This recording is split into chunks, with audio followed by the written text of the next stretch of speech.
Of the day, if it's not for the fans, if it's not for them supporting, how you gonna look on the field when you got no one out there chatting for you?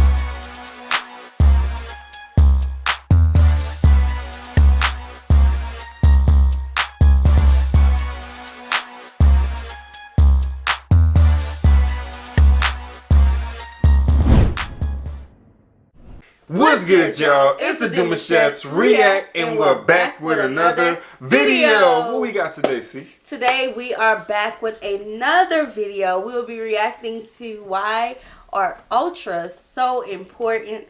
We're super excited to get into this video, guys, but if you're new to us and we're new to you, make sure you scroll down, hit the red subscribe button, and turn on the post notification bell because we're on the road to 50K. And we cannot get there without you guys, alright? So join the family. Let's get into the video. We see ultras all around the world. From the frightening to the incredible, they are clearly the beating heart of many football clubs. But they're also a source of controversy. So we decided to break it down once and for all. Yes, let's get to the bottom of why we have all this controversy going on in ultra. And what do they do? We've all grown used to scenes like this out of Italy and Germany. Scenes from this to this in the MLS. The glory of the Balkans, and all too often see them portrayed as criminals for moments like this. But what are ultras and what do they do? Originally used by the Gazzetta dello Sport to describe a group of supporters in the 1960s, ultras or ultras are one of the most broadly defined subcultures in the world. However, the term was only appropriated by an actual fan group in 1969, with Sampdoria's Ultras Tito Cucciaroni and Torino's Ultras Granata. Since then, fans have reappropriated the name, but given the global reach of the game, the term is far from clearly defined. Italians interpreted foreign styles of spectatorship and made their own, something between the South American Barras and Brazilian Torcidas and the British hooligans. Thus, ultras groups were established, born to represent the distinct cultures and traditions from which they originated. Taking inspiration from the time of city-states, in which autonomous cities would defend their identity and their interests against others, ultras value the defense of their territory, which is a feeling that has its roots in the historical age. They are the most fanatic supporters of a team, representing a sort of 12th man. Contributing to what's happening on the field, there's like no feeling like that. An ultra is constantly committed to the club, setting up for match days and social events during the week, attending training sessions and youth games, and showing up hours ahead of match day for any last-minute preparations. Away matches are especially important. It's where one proves their true commitment to the group. We played in Bremen and there were 20,000 people coming to the game and 60,000 from supporting. And the opportunity to show off your pride in another territory. This comes in the form of choreographies, flags, chants, banners, and fanzines. The strongest expression of these rituals are usually reserved for anniversaries of the clubs, legendary players, the fan groups themselves, derbies, rivalry games, and finally, big cup matches. Ultras have always been characterized by their rebellious nature.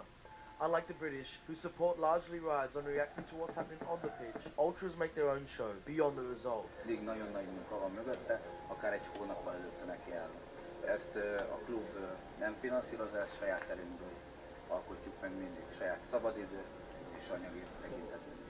Drums, flares, megaphones, smoke bombs, the opportunity to freely express a collective idea and a unity of devotion all contribute to this atmosphere. Whenever possible, ultras will march through a city in a corteo, making sure their presence is well known. The group mentality is essential to being an ultra. Rivalry and friendship are the most confusing and turbulent parts of ultras culture. Of course, there are derbies between two teams of the same city or town, but the motivation behind friendships and distances between these relationships can be truly remarkable. Despite being rivals, Genoa and Sampdoria both have a friendship with Boca Juniors for their connection of immigrants established in the club. Crvena Zvezda's Delier, Olympiacos Gate 7, and Spartak Moscow's Fratria have a connection based on being the dominant team from three Orthodox nations. Just as ultras took inspiration from political protest, the actions of ultra groups have been influenced by political ideologies ranging from avowed nationalists to anti-fascists. For example, Celtic's Green Brigade, who forged international links and friendships with other anti-fascist ultra groups across Europe on political grounds, as can be seen with their friendship with German side St. Pauli. While on the contrary, Lazio's irreducibili consider Livorno and Atalanta among their biggest rivals due to their political stance. Lazio's ultras consider themselves to be far right, while Livorno and Atalanta fans are left-wing. In recent decades, the culture has become a focal point for the movement against the commercialization of sports and football in particular. Big TV contracts have left stadiums empty, ticket prices are on the rise, and players seem to live in a different reality, where loyalty is lost and the chance of signing for a higher wage bill wins over the chance of acquiring legendary status amongst a group of fans. To ultras, football at the highest level often feels like a sanitized product, built more for those in the main stand and in commercial suites than for the most devoted fans behind the goal. Simultaneously, authorities continue to innovate new forms of repression against fans. Magyarországon a stadionban legalábbis a Fradinál kell egy személyigazolvány, egy szurkolói kártya, ami tartalmazza a születési dátumot, az embernek a édesanyja nevét, a címét, illetve a tenyérlenyomatát. Bans on pyro, megaphones and drums, bans on standing room and away travel have had little to no impact of instances on stadium violence. Today, maneuvering the minefield of stadium laws has become a nightmare. These laws have been introduced under the guise of reducing instances of violence at football, but have largely had the adverse effect of killing the atmosphere at many grounds. The fringe elements of these groups, who seek out physical confrontation, continue to operate, as security forces hopelessly seek to curb it through football-specific legislation. This has left fans feeling criminalized, suspicious that states and corresponding football federations would rather see them banished from the game. Whatever your club or political affiliation, the breadth of ultras culture around the world is a testament to this beautiful game. At times, this passion can escalate into violence, but this is not an ultras problem, but a societal one. An ultras group's existence revolves around intense, coordinated support for their team, through vibrant displays during matches, making noise on the terraces, and highlighting, publicizing, and furthering issues affecting their local territory, and in solidarity with other supporter communities. In Egypt, the ultras of Al-Ahli and Zamalek have largely been credited for their pivotal role in the uprising of the Egyptian revolution. These are just a small number of the incredible initiatives regularly organized by nearly every ultras group in the world. Like all groups, ultras are hard to stereotype and even harder to define. But one thing is for sure, they are not all criminals, and when it comes to football, they remind us of a pure game. One in which you go out and support your team regardless of the names on the back of the shirt, turning friends into family and being proud of where you come from. Okay, I think that was a good introduction. You know, we have been having conversations with you guys in the comment section. Y'all have been filling us in on different things, different areas, how your city does it, and things like that. One of the things that I really did like about this video was that they said that not all of them are criminals. Yeah. And it's organized. So it's a lot. It's I can see where the controversy comes from, though. But why do we need my mama name to be a part of the to make it hard for the criminals to come in, I guess, which makes it even harder because what you all have told us is that it's like signing up for war, or not war, signing up for the military. You know, them having a sense of belonging. Like, do they need my palm print in ink?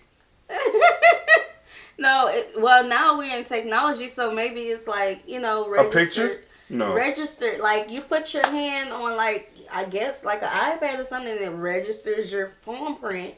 Maybe they run it through the police system or something, you know? But they're against the police. I know, that's what I'm saying. It makes it hard for them to come in. Look, when they had said something about when it started getting televised, the stadium started being empty because they didn't want them in there. I don't know. I do see where the controversy comes in at, though. Yeah. And like on one of the last videos that we saw, like one of the remember when we saw the banana, the person with the banana, right? Yeah, yeah. That was racist. So I don't know. I do see, I do see the controversy, but I also do see the passion. But I just think that a lot of the clips that we have seen, it has shown them in maybe a negative light. Well, you know? Even with the spokesman, the narrator over this video, he said a lot over the persona of them doing something negative. Right. It's like he highlighted it and he made it as if it was still in a way of a positive reputation, Right, but without the audio over, if you're just looking at it, like if you're just walking into this environment, Exactly. you're not going to pull the positivity out of it Right. until you probably have an interaction and say, hey, why so many people out here? What's going on? Oh, this is us, man. This is Ultra, man. This is all fam. This is what we Supporting do. our This is team. this is how we support our team, man. You want to tag along with us? We talk to you after everything's over with. Yeah. Then you will get an idea. But again, like for a person who don't know anything about what's going on, they're gonna probably walk away. Right. Because it's a lot of people. You see them yelling, chanting, and all of that. You might get hit in the head with a tissue, Yeah. roll a tissue or something. Yeah. But like I said, I do see the controversy, but I also do see the passion. I see that this is something that's passed down generation to generation. Yeah. Your grandfather was a part of it, so your children are going to be a part Of course. of it. Yeah, you know, definitely I do culture. see that. Yeah. And I do think that it's beneficial for the team to, have that support wherever they go. But So true. Yeah, that is so true. But I also see where, like, we were having some conversations in the comment section where if they don't like the way that a certain team member is playing, they can get the team member kicked off because of the intimidation of so many people. And that's the only part that I'm like, eh. Well, and again, that's power in numbers. Exactly. You get what I'm coming from? Again, though, like a lot of positivity, a lot of unity involved in all of this, but there will always be red flags. Right. There will always be red flags. Especially coming from a person who may just be closed-minded and they don't understand Exactly. the whole concept. Like, again, what was pretty awesome was that they didn't go to the stadiums once it hit the news. How they was able to not involve the money into the corporation of television, but only have the money involved to the actual team itself. You know what I'm saying? To support the team. And again, there was power in numbers. So when you have all these people, and then they also mentioned that they make their own resources They do it on their own. They make their own resources shake, Yes. and they can make whatever they want pop off. That's why they can probably get a person on the team, benched as quick than getting them kicked off as well. You feel me? Because So we're your fans. Right, You so- have to listen to us. exactly, we the reason why y'all team is doing what it's doing. I know you guys practice and y'all do everything, the hard work works and everything, but at the end of the day, if it's not for the fans, if it's not for them supporting, how you gonna look on the field when you got no one out there chatting for you? Right, like these people are coming up here with these big old flags. Like imagine you're on a. They really putting out there. They really putting your name on. Like Yeah. putting on for your name. You're on the field. You may not be doing so well, but you look up and you see all this support that you have. They have flags and these chants and all that. I think it's beautiful. I don't like the negative side of it though. I don't like the negative side. He said not everyone is criminals, and that's just in life. Not everyone you walk around with is going to be a criminal. Not everyone you walk around is going to be positive. Not everyone you walk around with is not going to have a weapon or going to have a weapon. It's that narrative of life itself. You can't shake that. Yes. You feel me? So when you're around thousands and thousands of people, you're going to have someone in the crowd that's ready to pop off. That's just like me going to the club with my boys. You know what I'm saying? Like, I'm going to have one on my side that's going to be ready to tee up whenever the call is made. You feel me? So, but the thing about this group of people, when one person make that call, the whole group shakes. You ever seen the ant pile go crazy whenever you accidentally kick off just a tip of the dirt? Yes.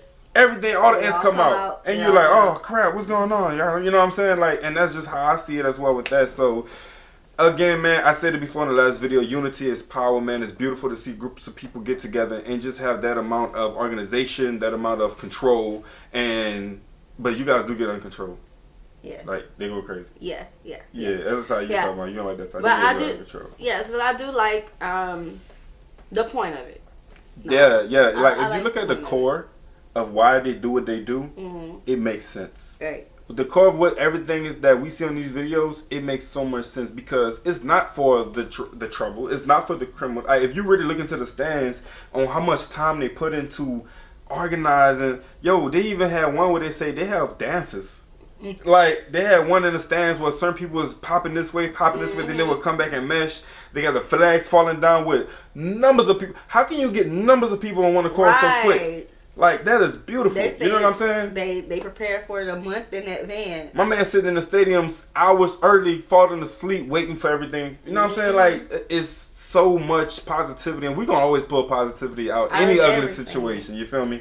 Right. So if you ever on one of our videos and you say something negative, you was looking for trouble. Oh yeah, we're you was digging. always gonna pull out positivity, and we're always gonna be ourselves and true and honest. So that is the reaction. We hope you all enjoyed it. Let's continue this conversation down in the comment section below. Like this video, subscribe, turn on the post notification bell, and we have enabled our super thanks if you like to support the channel that way. We'll see y'all soon. Peace.